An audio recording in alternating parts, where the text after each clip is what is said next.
Welcome, Sports Junkies. I am Brandon Green. And I'm Jay King. And welcome to another week's edition of Double Play. Now let's hit up some football right now. Battle up!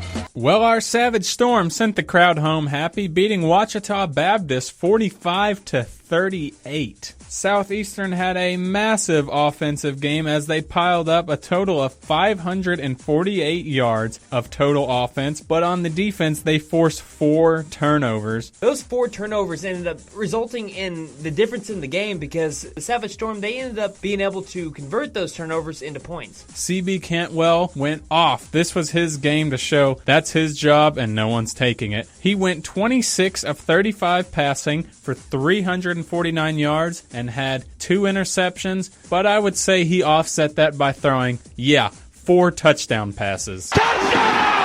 And here's the thing, even though it was CB Cantwell's day to shine, it was actually also Cayman Farmer's, as he is now the school's career receptions leader. You know why I'm here. He caught 8 passes in that game. His career total is now to 200, and he's just going to keep on adding on to that every total week. Every single He's breaking week. the record every week. But that wasn't the only record broken at the game. Devlin Wortham celebrated another record as he scored his 29th rushing touchdown to surpass 28 put up by then held by Drew Beard.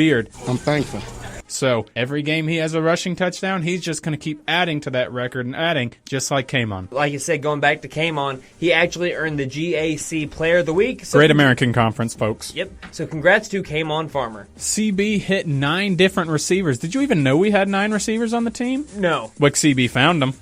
He picked some people out of the stadium and said, hey, catch this ball for me. Bryce Steele caught 5 catches for 39 yards and another touchdown to add last week. That brings 2 touchdowns he's got. CJ Elkins added a catch for a 21-yard touchdown. Ronnie Green carried the ball 21 times for just over 109 yards and 1 touchdown. While Wortham broke that record, he also got to touch the ball 15 times for 95 yards and his record-breaking touchdown. So as we said, we wanted to see the offense get balanced. Well, they certainly did that for us. They put up 199 yards on the ground and 349 in the air, just running wild all over this Ouchita Baptist defense.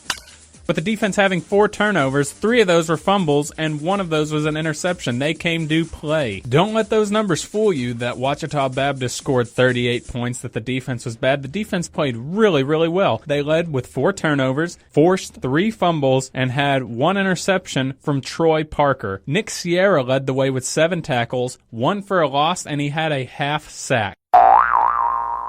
The Ouchita Baptist Tigers looked to stop the Savage Storm because at the end of the first quarter, it was 10-0. Then, in the second quarter, 24 unanswered points. The Savage Storm came to play, and that was CB Cantwell's quarter to shine. It was. Cantwell did not look nervous. He did not look uncomfortable. He looked like he belonged, and Southeastern went 11 for 19 on third downs. How does that sound? Well, that's going to give you so many extra lives. I mean, usually in video games, you can hear that with the tag, talk about games with Robert and Trevor. You usually only get 3 lives, you know? They had 11 extra lives out of the 19 that they could have had on getting those third down conversions. Which led to scoring 45 points. Here's what the Savage Storm head coach, Coach Atterbury, had to say about the team's win.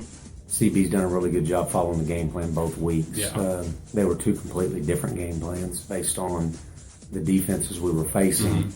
But he's executed well. You know, he threw the 2 interceptions, 1 a defensive lineman dropped off there, and you know I couldn't see him. And then their safety made a really nice play on the first one. Our defense wants to finish better, of course. The attitude of our entire team, I think, when we got up was a little lax at times, and that showed versus a quality opponent, and they were able to kind of rally back. But at the end of the day, we won. The game plan was to find out how they would play from behind. We've never done that.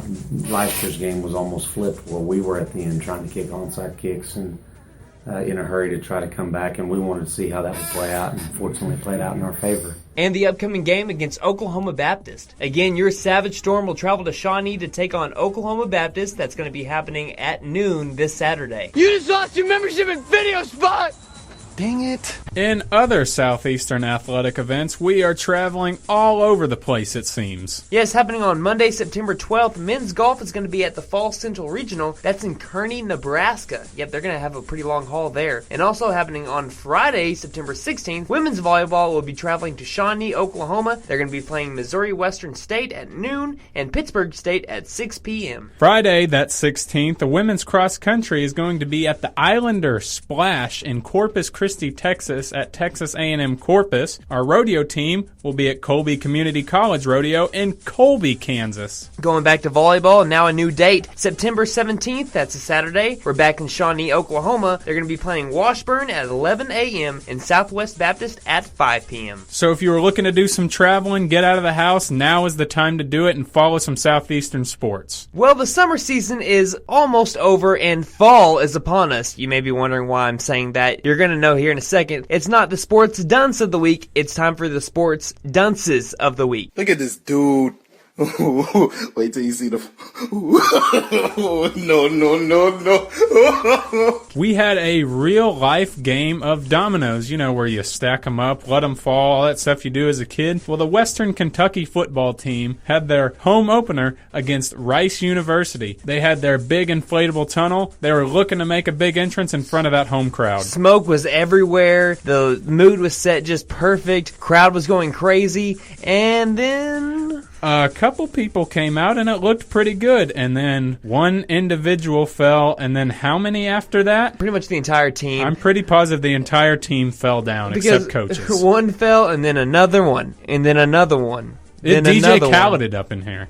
And another one. And another one. Now, the Western Kentucky Hilltoppers ended up winning that game against Rice 46-14, so that's really all that matters. And I think they're favorites going into number 1 Alabama. The favorites, if they don't fall down. If they don't fall down, no, they're not the favorites. They're probably going to get murdered, but we'll see how it goes. Listen, South Alabama beat Mississippi State. There's always hope. So you're saying there's a chance? There's a chance. Well, it's the bottom of the 9th, and the few seconds are taken on the scoreboard. That's about time for Double Play. Double Play is produced by U92 FM in the Department of Art, Communication, and Theater at Southeastern Oklahoma State University. But you can't get enough of Double Play, or you just plain missed it? Don't worry, we are on YouTube now. We are uploading every single episode the week after, so we'll be there. Look us up. KSSU 92 and Double Play will be there. Make sure to like us on Facebook on the U92 FM page. We have our page coming up soon, Double Play. I know we keep saying that. We're not lying to you. It's going to be there. So for the final time this week, I'm Brandon. I'm Jay. And that's it for Double Play. We hope to see you next week.